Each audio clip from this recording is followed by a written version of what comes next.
When you buy a game, you don't get to resell it typically unless you buy the hard copy, but that's about to change. Before we get into it, I want to tell everyone we have a new app for TYT Network. You can catch NerdAlert on it all the time. That's the show that I should be able to pronounce correctly. And as well with all of the other TYT Network shows on demand. You can catch a lot of extras. If you're a member as well, go to tyt.com/app for that.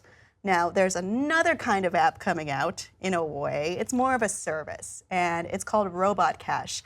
And with this, you would be able to resell your digital games kind of in the way that you might sell your hard copy games at a place like GameStop. And I say GameStop in particular because the margins are terrible.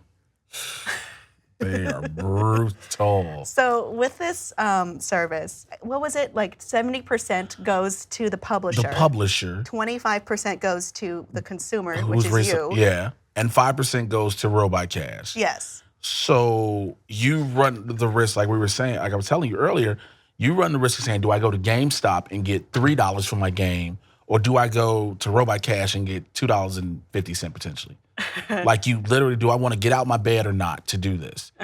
And I never understood the whole reselling value because how they come to make it so much lower. They're so much lower. I mean, I've resold physical copies of games before on like Craigslist and done a lot better. Absolutely. Absolutely. You have when they had you have the disc, you go, it's completely clear, no scratches, no fingerprints. Oh, it's $4. I paid $80 for this.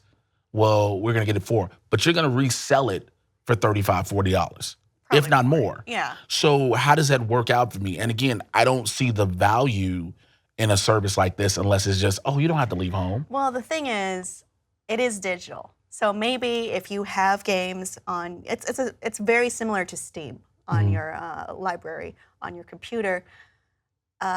If you have the digital copy, you wouldn't have been seeing any money for the resale at all. So it's something. I guess but that's it's like the case. Crumbs, you know? Yeah. You just, you know what? Do you want nothing or do you want crumbs? You just have to let that consistently build up. That's something when you do it, if you resell it, you don't touch it. You don't think about it until it just consistently builds up. And you're like, oh, I've got $25. How many games did you sell? 800. Like that's how you have to come to that. Because if that's the amount you're getting, you're not getting really a lot of money. So I guess you have to see the pros and cons. Again, like you said, if it's digital, you would have never had it physically anay, so you can get something. But Right again, now, you pay stuff for it digitally, so. I mean, I like to buy the hard copy of the game. But I typically play on console, first of all. Ooh, boo, whatever. I play the way I want to play, okay? And if I want to share my games with friends, that's great. And they can share with me. That's my way of kind of, participating in that kind of market. Or if I do want to sell, I'll do it through not GameStop. I'll sell it online somehow and get a much better price for that. Much better. I also don't like supporting a lot of the things GameStop does. But that's another story. So with this, there are only 3 publishers on board so far, including 505 Games, Paradox, and THQ Nordic. Robot Cash has promised more would join in on this.